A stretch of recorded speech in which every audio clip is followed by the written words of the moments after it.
सुप्रभात। मैं हूं जगेंद्र राणा। आज की हमारी आध्यात्मिक चर्चा का विषय है माया सागर। माया सागर। देखिए, दार्शनिक और फिलोसफर तर्क वितर्क में पड़े समय नष्ट करते रहते हैं कि ईश्वर क्या है, ईश्वर है या नहीं, इस दुनिया को किसने बनाया है या स्वयं बनी है, बनाने के लिए तत्व कहाँ से आया, वह मिथ्या कल्पित या सत्य है, जीव और ईश्वर अलग अलग हैं या दोनों एक ही हैं, मोक्ष में जीव ईश्वर में मिलके एक हो जाता है या अलग रहता है, मोक्ष आत्माओं का फिर कभी जन्म होता है या नहीं होता है, और होता है तो कितने समय में होता है, इत्यादि इत्यादि। अधिकतर लोग इन्हीं बातों को सोचा करते हैं।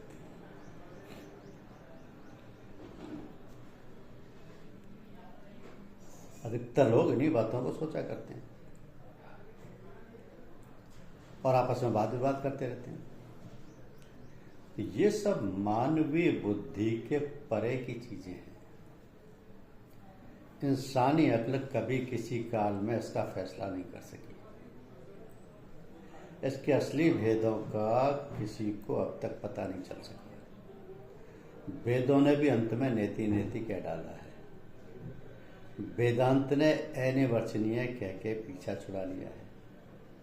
फिर आजकल के अल्पज्ञों की क्या सामर्थ्य है जो उस गहराई में घुस सके और पता पा सके। तो ऐसे लोग विद्वान होते हुए भी मूढ़ ही हैं जो पत्ते गिनने में लगे हुए हैं, फल खाने की चेष्टा नहीं करते। इनकी अकलों पर शैतान सवार है जिसके वशीभूत हुए विद्वता के मिथ्या अहंकार में चूर हैं। ज्ञान अपने अंदर है, पुस्तकों और बातों में नहीं है। मनुष्य का कर्तव्य है कि वह इस बात को जानने की कोशिश करे कि इन विपत्तियों में हम कैसे बच सकते हैं, इस भव बंधन से हमारा छुटकारा कैसे हो सकता है, और जान के उस उपाय में लग जाए। तो सृष्टि की उत्पत्ति और मोक्ष के प्रश्न को भगवान के लिए ही छोड़ दें, उनकी लीला वही जाने। हमको तो अपने कल्याण से मतलब है और वह उनकी दया पर निर्भर। हमको तो उस प्रभु का समीपत्व प्राप्त करना चाहिए, उस मालिक की हुजूरी में जाके खड़ा हो जाना चाहिए। फिर ये सारे भेद अपने आप खुल जाएंगे, सारी शंकाएं स्वतः ही निवृत्त हो जाएंगी। पुस्तक पढ़ने और बात करने की आवश्यकता ही नहीं रहेगी। सौभाग्य से निज महापुरुषों का ऐसा अवसर हाथ आ गया, वो धन्य हो गए। उन्होंने यही सब कुछ जाना। पर ऐसे जानने वाले चुप हो जाते हैं, वो गाते नहीं फिरते और अपने को ज्ञानी भी नहीं समझते। तो यथार्थ ज्ञान वास्तव में एक ऐसा ज्ञान है जो कहने सुनने में नहीं आता। बुद्धि व वाणी की वहां पहुंच ही नहीं होती, लेकिन उसे लिख नहीं सकती। अनुभव गम्य है, महसूस होता है, वो कथन नहीं किया जा सकता। हाँ, ऐसे लोगों के मुख से इतना सुनने को मिलता है कि अब तक जो कुछ सुनाया समझा था वो थोथा था और वह बुनियाद था। परंतु इस मिथ्यावाद के आगे क्या था ये भी हमारी समझ में नहीं आया। वहां जाके तो मूर्ख और अज्ञानियों की सी दशा हुई, सारी अकल मारी गई। वहां न द्वैत था, न अद्वैत था, न मैं था, न तू था, केवल एक प्रेम की मस्ती थी। और मन के पते नहीं थे, फिर तमीज करते तो किसका सोटी से करते। इसलिए खामोश है। वहां न ज्ञान है, न अज्ञान है, न एक है, न दो है, इन सबसे ऊपर है। जो है वो है, इतना ही इसका वर्णन हो सकता है। बातें ना कर, उस स्थान को चल पड़ो और ध्रुपद की सैर करो। यही मनुष्य शरीर का धर्म है और यही जीव का ध्येय व मंजिल मकसूद है। पंडित होता हुआ भी जो इस मार्ग को नहीं पकड़ता वो ज्ञानी है, अपना स्वयं वैरी है, आत्मा का हनन करने वाला पातक ही है। बकबक छोड़ो और अपने काम में लग पड़ो, इसी से कल्याण होगा। तो ऐसे पुरुष के चरण पकड़ लो जो शांत और खामोश हो, वाद विवाद करने वाला हो और डींग हाँकने वाला ना हो, क्योंकि पहुंचे हुए अधिक बोला नहीं करते। मान बढ़ाई और आडंबर से वो दूर रहते हैं, वो तुमको भी वहां पहुंचा देगा। किसी ने क्या अच्छा कहा कि खाली सुबह से शोर की आवाज थी आया,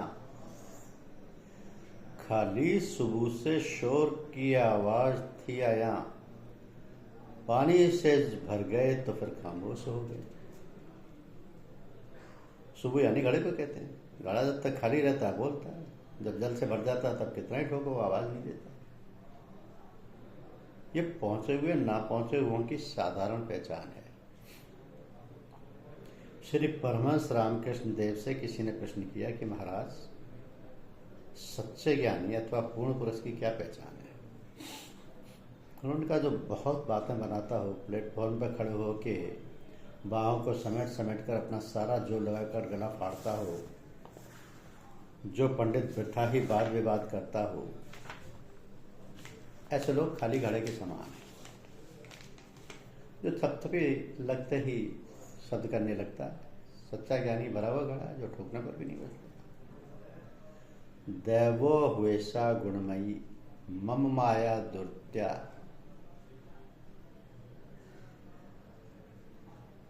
मामेव ये प्रपदन्ते माया मेताम तरंतिते गीता। माया का अथाह समुद्र चारों ओर उमड़ रहा है,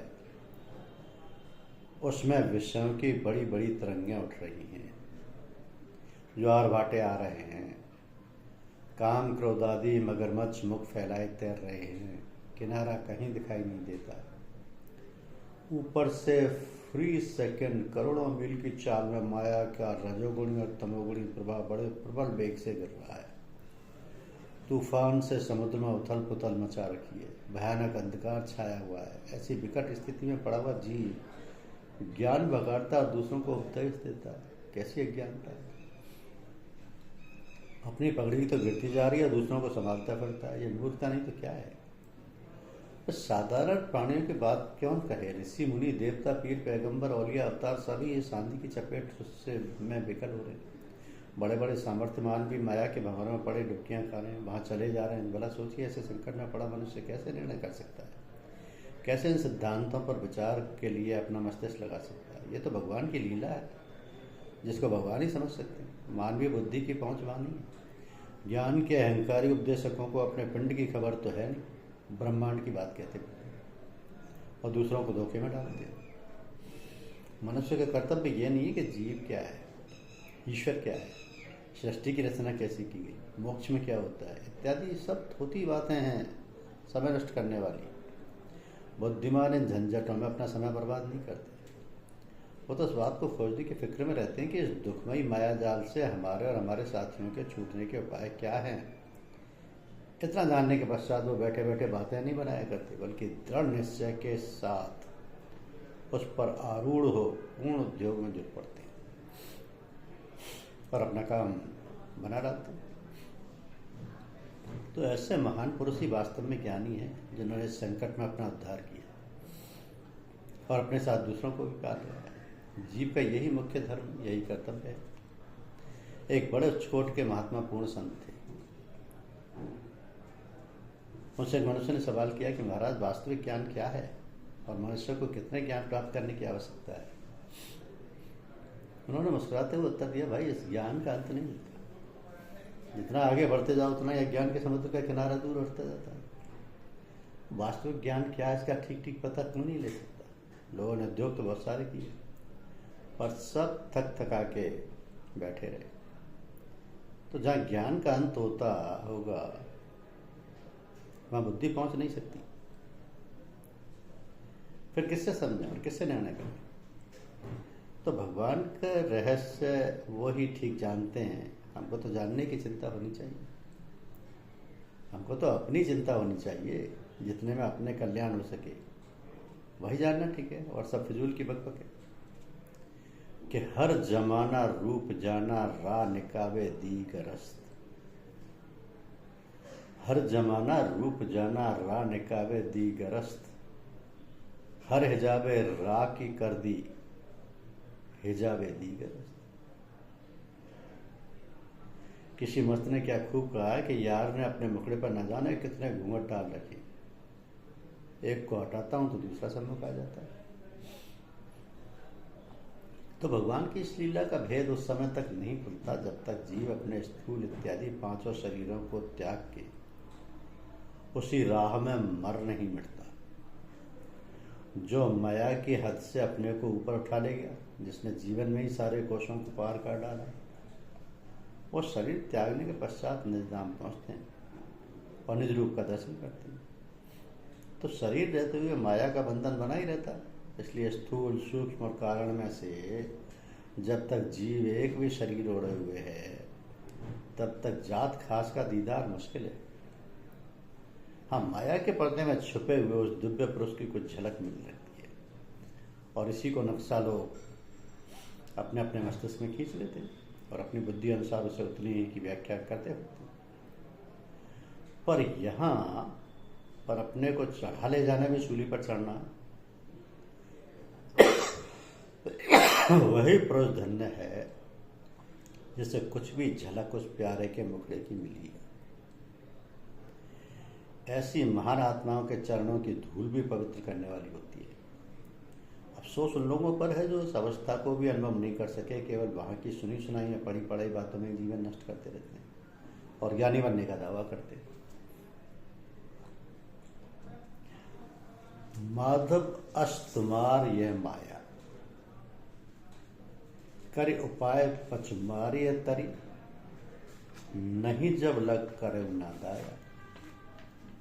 कि हे जीव, तुम उन खेलों को कब तक खेलते रहोगे, कब तक भूले रहोगे? तुम तो ऐसे मस्त हुए कि ना अपनी खबर रही ना अपनी घर की। खेल खेल में जाने कितनी दूर निकल आए।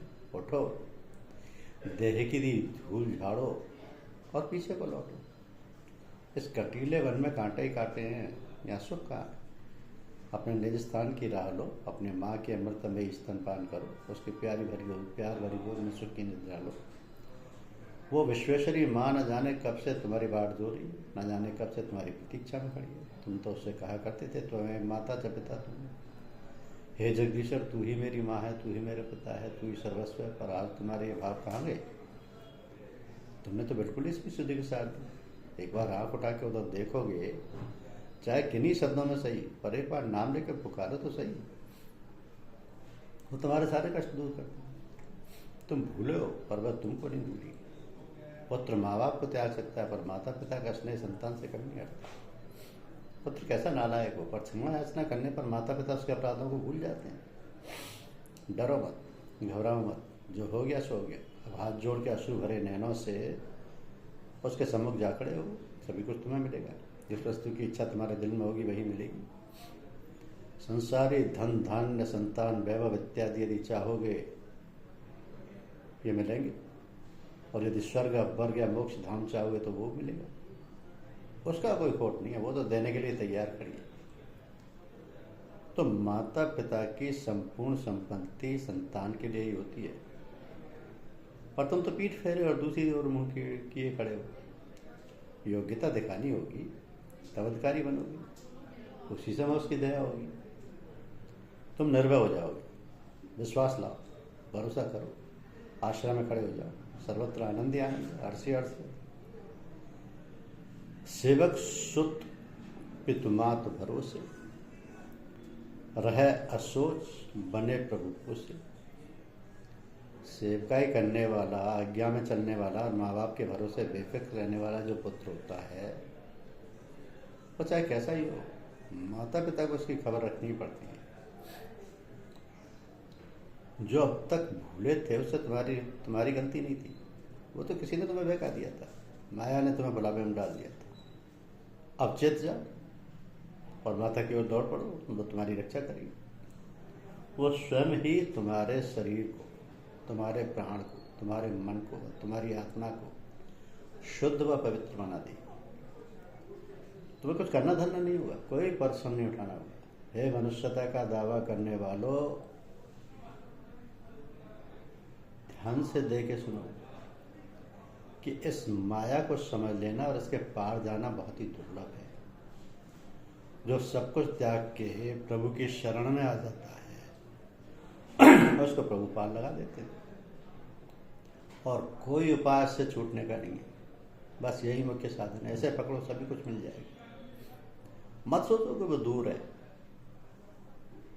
माता हमारी सुनेगी नहीं। आँख उठा के देखो, वह सर्वत्र तुम्हारे अंदर भी है, बाहर भी है, तुम्हारे समीप से भी समीप है। सूर्य के किरणों की तरह शक्ति रूप में वह परमेश्वर हर जगह मौजूद है। जीव चारों ओर से अपने अंतःकरण को समेट के उसे पुकारता है, उसकी शरणगति जाता है, सच्चे भाव से उसके फल फूल को उसे अर्पण करता है, तो जगजननी माँ सुनने को उसके समीप आ खड़ी होती है। वो बड़ी प्रसन्न होती है और अपने पुत्र की मनोकामना पूर्ण करने का एकदम तैयार हो जाती है। भाव कोई भी ले लो, जो तुम्हें प्यारा लगे उसी रूप में उसे देखने की कोशिश करो। मातृ भाव लो, पितृ भाव लो, गुरु भाव लो, सखा भाव लो, बंधु भाव लो, उसे भरो बजो, सबका फल एक जैसा ही होगा। गुरु भाव लो, सखा व बंधु भाव से उसको भजो, सबका फल एक जैसा ही होगा। श्रद्धा विश्वास अटल होना चाहिए। मातृभाव को महान पुरुषों ने श्रेष्ठ माना है। पिता भाव दूसरे नंबर का है, गुरु भाव तीसरे से, सारे भाव निचले। गुरु भाव में द्वैत आ जाता है, सेव्य सेवक के नियम चलते हैं। पिता भाव में अद्वैत रहता है, बालक बन के जो उधर को दौड़ता है उसके लिए कोई नियम नहीं। मातृभाव द्वैत अद्वैत दोनों के परे, वहाँ सर्वदा कल्याण ही कल्याण है। हमारे सत्संग में पिता पुत्र भाव की ही प्रधानता रही है। वो तो गुरु तो सदा पिता ही दिखाई देते रहे। जैसे पिता का स्नेह पुत्र पर होता है, वही व्यवहार हम लोगों के साथ सदा उनका रहा। पिता और पुत्र एक ही होते, उसमें भेदभाव नहीं होता। वो उनके अपराधों को नहीं देखता और सदा ऐसे ही रहता है। पिता का सर्वस्व पुत्रों के लिए ही होता है, वो उनके लिए परिश्रम करता और धन जोड़ता है, पीछे संतान को दे डालता है। इसी तरह तब करके इस आध्यात्म जगत में जो संपत्ति उन्होंने इकट्ठी की थी वो सब नालायक को बांट दी। भक्त की को उसकी मनुष्य कदर नहीं करता। तो अनाधिकारी मूर्खों ने भी उस पूंजी को संभाल के रखना नहीं जाना और बुरी तरह बर्बाद कर दिया। तो किसी के पास जो थोड़ी बची है उसका प्रयोग अपने लिए व दूसरों के लिए कर रहे हैं, कुछ न कुछ सुख व शांति द्वारा प्राप्त कर रहे हैं, परंतु फिर भी वो हित चिंतक पिता अमर धाम में रहता हुआ हम सबकी वैसी ही खबर रखता है। समय समय पर प्रत्यक्ष रूप से अपना आशीर्वाद हम सबको पहुंचाता रहता है। ये बात गुरु शिष्य में नहीं हो सकती। वहाँ तो कसूर बन जाने पर भी अधिकारी, अनाधिकारी व अयोग्य की पदवी दी जाती है। तो माता से कभी संतान का अहित होता ही नहीं, इसलिए इसकी श्रेष्ठता का मुकाबला दूसरा भाव कर ही नहीं पाता। धन्यवाद।